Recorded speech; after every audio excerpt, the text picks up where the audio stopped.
بسم الله الرحمن الرحيم.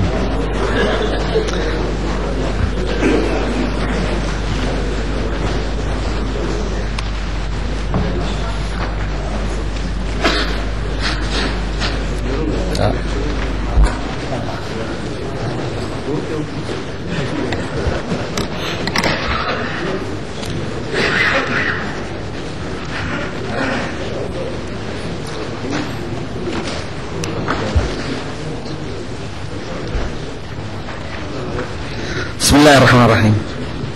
Excellence, Monsieur le Président de la République, Monsieur le Premier ministre, Mesdames et Messieurs les ministres, Mesdames et Messieurs les membres de l'Assemblée nationale, nous sommes aujourd'hui le mercredi 6 mai, nous entamons la 5e journée de ce séminaire de réflexion sur l'action gouvernementale et la journée sera assez chargée puisque au programme nous avons aujourd'hui 4 départements ministériels, ministère de la promotion de la femme, ministère de l'emploi, ministère des biens WAQF, le secteur d'État et la solidarité nationale. Si nous comptabilisons, il nous faudrait à peu près 1h30 à 1h50 par département ministériel. Quelques points d'ordre d'abord. Nous voudrons que ceux qui prennent la parole permettent d'abord à ceux qui n'ont pu avoir l'occasion jusque-là d'intervenir, de leur laisser la parole. D'éviter aussi de s'inscrire 2 fois sur les mêmes feuilles, parce qu'on l'a constaté, et surtout encore une fois d'éteindre les portables. Il faudrait maintenir la qualité des débats à un niveau élevé en passant et en posant des questions pertinentes. Je vais passer tout de suite la parole pour le bilan et perspectives du ministère de la promotion de la femme, du bien-être familial et des affaires sociales. Madame Noura Boulane, vous avez la parole.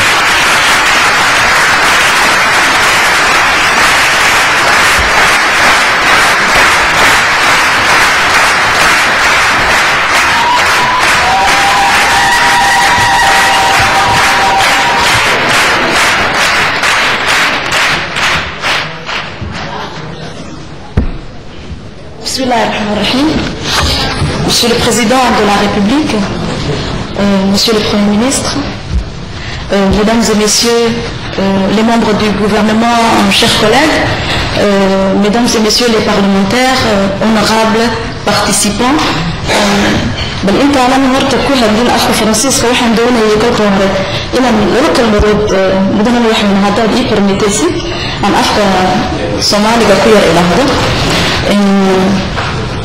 maanta waxaan doonaynaa inaan biilaan samayno wasaaradda kobcinta haweenka biilaankaas sidaan u samayn lahayn waa inaan horta ka dhaqaaqno halkii aanu joognay markii hore si aan taa T+0 waa 1999kii waxaan oran karaynaa in ma ibirba mise ibirba ka sarreysa kobcinta haweenku iyo ka qaybgalka une prise de décision waxa weeyaan qaraar qaadashada bal marka aan maanta 10 sano ka soo wareegnay T+10 markaan idhaahno T+10 ans markaan idhaahno dee halkeen joognaa haddii aan iminka idhaahdo ta ugu horeysa in wasaaradda oo dhiidbada loo taagay kelideed way ku filan tahay bila ahaan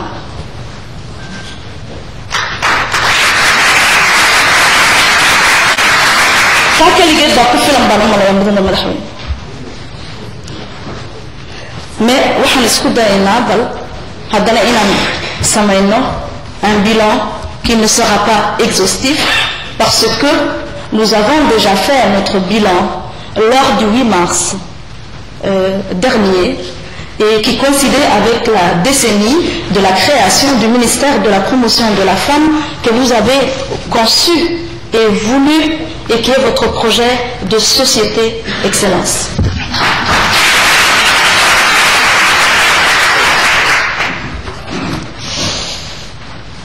Bismillahirrahmanirrahim. Excellence, Monsieur le Président de la République, chef du gouvernement, Excellence, Monsieur le Premier ministre, Mesdames et Messieurs les ministres, Mesdames et Messieurs les parlementaires, Monsieur le directeur du cabinet du Président, Mesdames et Messieurs, honorables participants. Après avoir célébré avec faste la décennie de la création du ministère, cette tribune que vous avez initiée à 2 reprises, Monsieur le Président de la République, me paraît l'occasion indiquée à mon tour pour faire le bilan et projeter les perspectives du ministère. Au commencement fut la création, celle d'un ministère placé sous la tutelle du Premier ministre. Ce fut en 1999. Ce département aujourd'hui de pleine compétence est l'œuvre personnelle de son Excellence, Monsieur le Président de la République, son Excellence Ismaël Omar Guelleh, qui, grâce à sa volonté prospectrice, avant-gardiste et déterminante, l'a voulu, conçu en tant que projet de société. Une société où le paradigme de développement intègre aussi les Djiboutiennes au même titre que les Djiboutiens. Permettez-moi de faire un bref rappel historique de l'institution en charge de la promotion de la femme, du bien-être familial et des affaires sociales. La généalogie du ministère prend sa source d'une vision ancrée dans une volonté politique du chef de l'État. Cette vision et cette volonté politique avaient pour ambition de faire émerger sur la scène politique nationale une institution qui veille à l'intégration de la femme dans le développement politique et socio-économique du pays. Cette volonté politique se matérialisa donc en 1999 par la création d'un ministère délégué qui révolutionnera, comme nous l'avons tous vécu, la destinée de la femme djiboutienne.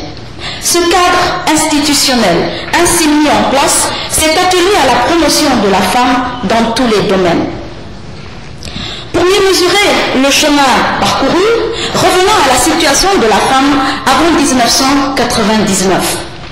La représentation de la femme dans les sphères politiques et de prise de décision était alors quasi inexistante. À titre d'exemple, il n'y avait aucune femme au Parlement, aucune femme dans les représentations communales, aucune femme n'avait été ministre ou secrétaire générale ou présidente de commune. Dans le domaine économique, l'insignifiance du rôle de la femme était un réel préjudice pour son insertion, malgré son activisme dans le secteur informel. Dans le domaine de l'éducation, des pesanteurs, des préjugés et une conception élitiste de l'enseignement ont longtemps maintenu l'éducation des filles comme très marginale. En dépit des volontés politiques affichées, le pourcentage des filles dans les cycles primaires et secondaires ne dépassait guère 39% en 1999, avec un taux de déperdition conséquent par la suite, d'autant plus que les femmes représentaient près des 3/4 des personnes touchées par l'analphabétisme. Monsieur le Président, honorables participants, si telle a été la situation en 1999, qu'en est-il 10 ans plus tard? Quelle réforme, quelle réalisation? D'abord, sur le plan institutionnel, compte tenu des avancées significatives que le ministère a enregistrées dans tous ses champs d'intervention 10 ans plus tard, lors du dernier remaniement ministériel de 2008, Monsieur le Président, vous avez voulu à nouveau autonomiser pleinement le ministère en lui octroyant le statut de pleine compétence.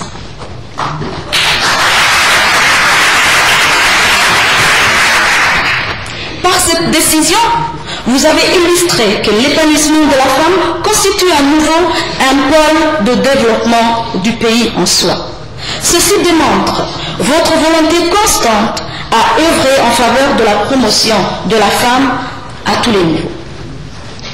En premier lieu, parlons des réformes législatives entreprises.